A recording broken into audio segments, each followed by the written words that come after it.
तो अभी हम लोग कंसिडर करेंगे इंक्लाइन स्लोप, और इंक्लाइन स्लोप पे है ये ब्लॉक। ये जो ब्लॉक है ये पॉइंट ए से पॉइंट बी पे आएगा। तो ये पॉइंट ए की एक हाइट है विद रेस्पेक्ट टू ग्राउंड। तो जब ये ब्लॉक पॉइंट ए पे होगा तो ये ब्लॉक की होगी पोटेंशियल एनर्जी। जब ये ब्लॉक पॉइंट ए से पॉइंट बी पे आएगा तो इसकी पोटेंशियल एनर्जी डिक्रीज करेगी, काइनेटिक एनर्जी इंक्रीज करेगी।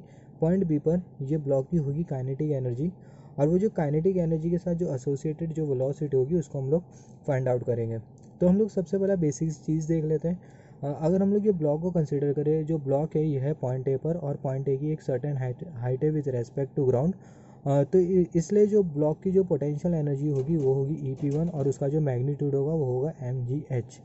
और ये जो ब्लॉक की जो काइनेटिक एनर्जी होगी पॉइंट ए पर वो होगी ज़ीरो, क्योंकि जैसे कि हमें मालूम है अगर कोई भी ऑब्जेक्ट एक सर्टेन हाइट पे होता है तो उसकी पोटेंशियल एनर्जी मैक्सिमम होती है और काइनेटिक एनर्जी होती है ज़ीरो। जब ये ब्लॉक पॉइंट ए से पॉइंट बी पर आएगा तो उसकी जो काइनेटिक एनर्जी होगी वो होगी मैक्सिमम और पोटेंशियल एनर्जी होगी ज़ीरो। और जैसे कि हमें मालूम है law of conservation of energy के हिसाब से, अगर कोई भी हमारा एक सिस्टम है जहाँ पर अगर एक्सटर्नल वर्क नहीं किया जा रहा है तो अगर एक एनर्जी डिक्रीज़ करती है तो दूसरी एनर्जी इंक्रीज़ करती है। मतलब जितनी एक एनर्जी का डिक्रीमेंट का मैग्नीट्यूड होगा उतनी दूसरी एनर्जी के इंक्रीमेंट का मैग्नीट्यूड होगा।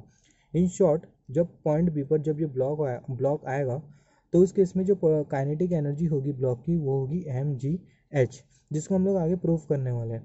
तो सबसे पहले हम लोग फाइंड आउट करेंगे चेंज इन पोटेंशियल एनर्जी, और पॉइंट बी पर जो पोटेंशियल एनर्जी होगी वो होगी ज़ीरो, क्योंकि पॉइंट बी की जो हाइट है विथ रेस्पेक्ट टू ग्राउंड वो है ज़ीरो।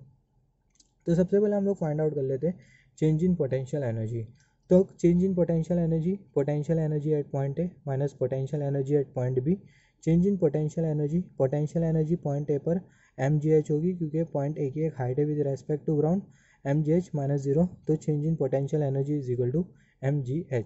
जैसे कि हमें मालूम है जितनी ज़्यादा पोटेंशियल एनर्जी डिक्रीज़ करेगी उतनी ज़्यादा काइनेटिक एनर्जी इंक्रीज़ करेगी, या फिर जितनी काइनेटिक एनर्जी इंक्रीज़ करेगी उतनी पोटेंशियल एनर्जी डिक्रीज़ करेगी। तो यहाँ पर हमने change in potential energy find out कर लिया, या फिर जो डिक्रीमेंट इन पोटेंशियल एनर्जी है, बेसिकली डिक्रीमेंट इन पोटेंशियल एनर्जी होगी, क्योंकि जो ऑब्जेक्ट पॉइंट ए से पॉइंट बी पर जाएगा तो उसकी हाइट कम होगी जिसकी वजह से पोटेंशियल एनर्जी डिक्रीज़ करेगी। तो जो डिक्रीमेंट इन पोटेंशियल एनर्जी है वो है mgh। अभी हम लोग फाइंड आउट करेंगे चेंज इन काइनेटिक एनर्जी, मतलब इंक्रीमेंट इन काइनेटिक एनर्जी, क्योंकि जब ये ऑब्जेक्ट पॉइंट ए से पॉइंट बी पर जाएगा तो उसकी पोटेंशियल एनर्जी डिक्रीज़ करेगी। जितनी पोटेंशियल एनर्जी डिक्रीज़ करेगी उतनी काइनेटिक एनर्जी इंक्रीज़ करेगी। तो change in kinetic energy E के एट पॉइंट बी माइनस ई के एट पॉइंट ए, मतलब पोटेंशियल एनर्जी पॉइंट बी और काइनेटिक एनर्जी पॉइंट बी और काइनेटिक एनर्जी पॉइंट ए पर। अगर हम लोग काइनेटिक एनर्जी पॉइंट बी पर अगर कंसिडर करें तो वही E_K2, मैं इसको थोड़ा एक्सटेंड कर दूँ, इन शॉर्ट भी हम लोग लिख सकते हैं माइनस E_K1। तो अगर हम लोग यहाँ पर पॉइंट बी पर अगर काइनेटिक एनर्जी देखें तो जो काइनेटिक एनर्जी का जो मैग्नीट्यूड होगा वो होगा mgh माइनस, अगर हम लोग ये पॉइंट ए पर अगर काइनेटिक एनर्जी देखें तो वहाँ पर काइनेटिक एनर्जी का जो मैग्नीट्यूड है E_K1 वो है ज़ीरो। तो जो चेंज इन काइनेटिक एनर्जी है वो है mgh। तो फाइनली हमने प्रूव कर दिया जितनी पोटेंशियल एनर्जी डिक्रीज़ करेगी उतनी काइनेटिक एनर्जी इंक्रीज़ करेगी। तो अगर पोटेंशियल एनर्जी एक सर्टेन हाइट से अगर एक ऑब्जेक्ट एक सर्टेन हाइट से नीचे आ रहा हो तो उसकी पोटेंशियल एनर्जी जितनी डिक्रीज़ करती है उसकी काइनेटिक एनर्जी उतनी इंक्रीज़ करती है। तो यहाँ पर जो काइनेटिक एनर्जी का जो इंक्रीमेंट है वो है mgh। अभी काइनेटिक एनर्जी के साथ जो एसोसिएटेड जो वेलोसिटी है उसको हम लोग फाइंड आउट कर लेंगे। तो change in kinetic energy half mv² formula is equal to mgh। m cancel हो जाएगा, हमें मिल जाएगा v² is equal to 2gh। Square हम लोग कर लेंगे इक्वेशन को, तो ये 2gh का हम लोग रूट ले लेंगे, स्क्वायर नहीं कंसिडर करेंगे, हमें मिल जाएगा v is equal to root 2gh। तो मतलब हम लोग जब v कंसिडर करेंगे तो हमें मिल जाएगा स्क्वायर रूट ऑफ 2gh। तो पॉइंट बी पर जो हमें फाइनली जो वेलोसिटी मिली, मतलब जो काइनेटिक एनर्जी के साथ जो ब्लॉक की जो एसोसिएटेड जो वेलोसिटी है वो है v is equal to root 2gh। अभी हम लोग सेम फाइंड आउट करेंगे, या फिर हम लोग देखेंगे ये हमें सेम वेलोसिटी मिलती है क्या लॉ ऑफ मोशन के हेल्प से। अगर मिलती भी है तो जो लॉ ऑफ मोशन होगा क्या वो कॉम्प्लिकेटेड वे होगा या फिर सिंपलर वे होगा, या फिर law of conservation of energy law of motion के कंपैरिजन में सिंपल होगा या फिर डिफ़िकल्ट होगा, उसको हम लोग देखेंगे। ऑब्वियसली कॉम्प्लेक्स ही होने वाला है, क्योंकि law of conservation of energy से हम लोग बहुत से कॉम्प्लेक्स और क्रिटिकल प्रॉब्लम को सॉल्व आउट कर सकते हैं।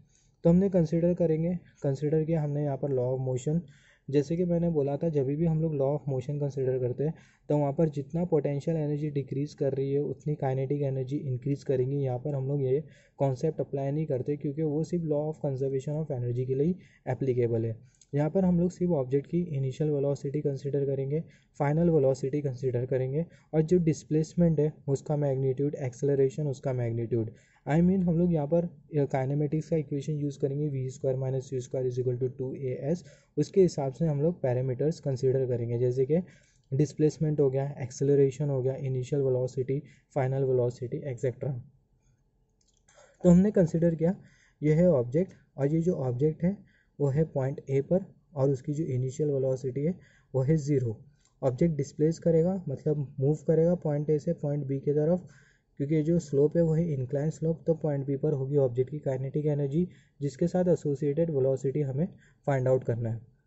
तो अगर हम लोग देखें, सबसे पहला अगर हम लोग ये ऑब्जेक्ट का अगर हम लोग डिस्प्लेसमेंट देखें, डिस्प्लेसमेंट मतलब change in position with respect to reference frame, reference point. तो यहाँ पर ऑब्जेक्ट की जो पोजीशन जो चेंज हो रही है पॉइंट ए से पॉइंट बी की तरफ ऑब्जेक्ट की पोजीशन चेंज हो रही है। इनिशियली ऑब्जेक्ट था पॉइंट ए पर और ऑब्जेक्ट मूव करते हुए पॉइंट बी पर आएगा, तो पॉइंट ए से पॉइंट बी की तरफ ऑब्जेक्ट की डिस्प्लेसमेंट हो रही है। तो ये जो एस है वो सेम डिस्प्लेसमेंट इंडिकेट कर रहा है ऑब्जेक्ट की पॉइंट ए से पॉइंट बी की तरफ। अभी हम लोग कंसिडर कर लेते हैं एक इंटरमीडिएट पोजीशन।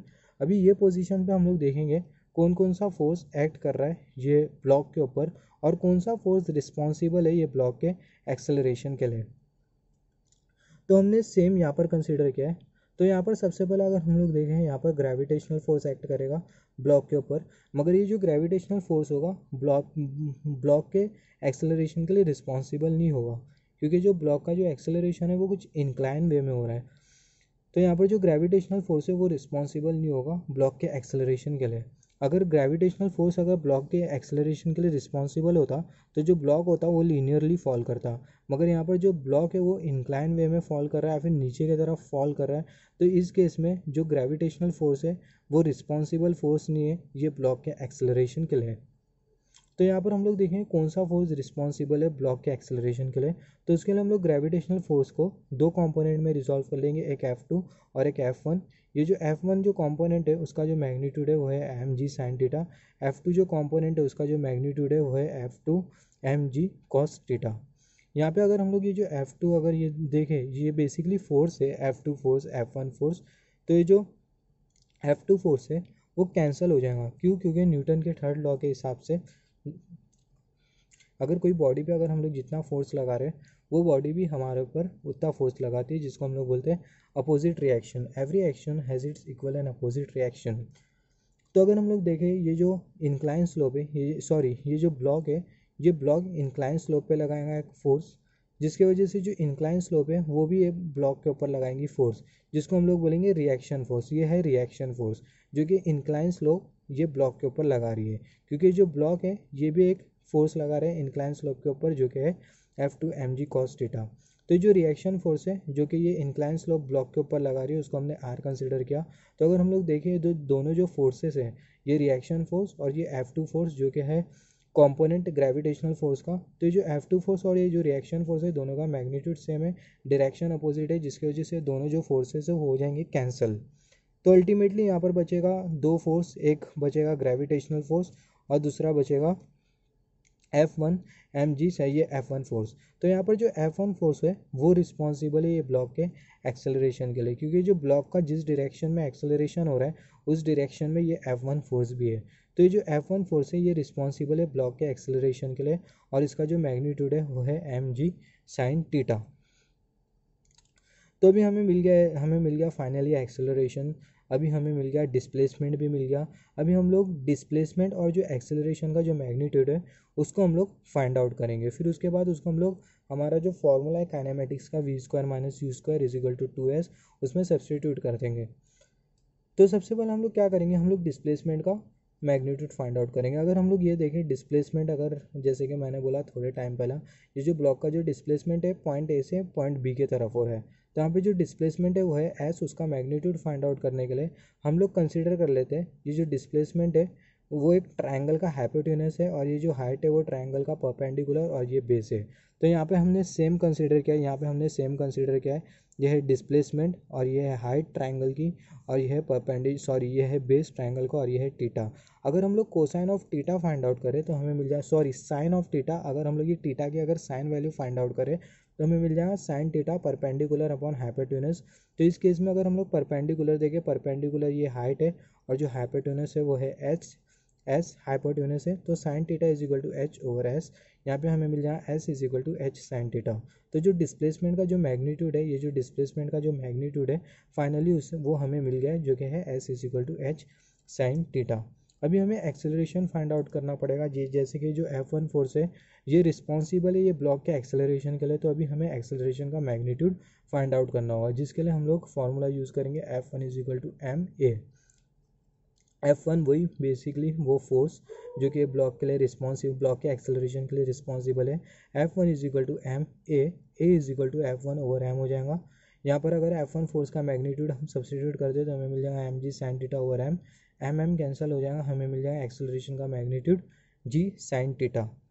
अभी हम लोग हमारा थर्ड इक्वेशन कंसिडर कर लेते हैं काइनेमेटिक्स का, और ये जितने भी जो मैग्नीट्यूड्स है उसको सब्सटीट्यूट कर देंगे तो हमें मिल जाएंगी वेलोसिटी पॉइंट बी पर ब्लॉक की। तो इक्वेशन के हिसाब से V square minus C square 2as, V square minus initial velocity हमेशा जीरो कंसिडर करते हैं हम लोग, 2g साइन टीटा, ए के बदले उसकी जो ए का जो मैग्नीट्यूड है उसको हम लोग सब्सटीट्यूट कर देंगे g साइन टीटा, एस का जो मैग्नीट्यूड है इसको हम लोग यहाँ सब्सटीट्यूट कर देंगे h साइन टीटा कैंसिल हो जाएगा, V square is equal to 2gh, V is equal to root 2gh। हमें सेम मिला है जो कि हमने सेम वेलोसिटी मिली है जो कि हमने फाइंड आउट किया था law of conservation of energy की हेल्प से, मगर यहाँ पर जो प्रोसेस है या फिर हमने जो मेथड यूज़ किया है वो है थोड़ा कॉम्प्लिकेटेड मेथड है। तो यहाँ पर हमने देखा कि जो law of conservation of energy है वो कितना कोई भी कॉम्प्लिकेटेड या फिर कॉम्प्लिकेटेड या फिर कोई भी कॉम्प्लेक्स प्रॉब्लम को कितना ईजिली सॉल्व आउट कर लेता है law of conservation of energy. मगर यहाँ पर law of conservation of energy हम लोग तभी अप्लाई कर सकते हैं जब भी कुछ जैसे कि एक्सटर्नल फैक्टर का इन्फ्लुएंस ना हो, जैसे कि एरियल ड्रैग हो गया या फिर जो फ्रिक्शनल फोर्सेस जो कि एक्ट करेंगे ब्लॉक और वो स्लोप के बीच में, अगर वो ना हो तो हमें जो रिजल्ट जो मिलते हैं वो एक्यूरेटली सेम मिलते हैं। तो law of conservation of energy के हेल्प से हम लोग कोई भी कॉम्प्लिकेटेड और क्रिटिकल कंसेप्ट को एकदम सिंपल कर सकते हैं। तो इस तरीके से हमने फाइंड आउट किया ये ब्लॉक के लिए उसकी kinetic energy with the help of law of conservation of energy and by law of motion as well.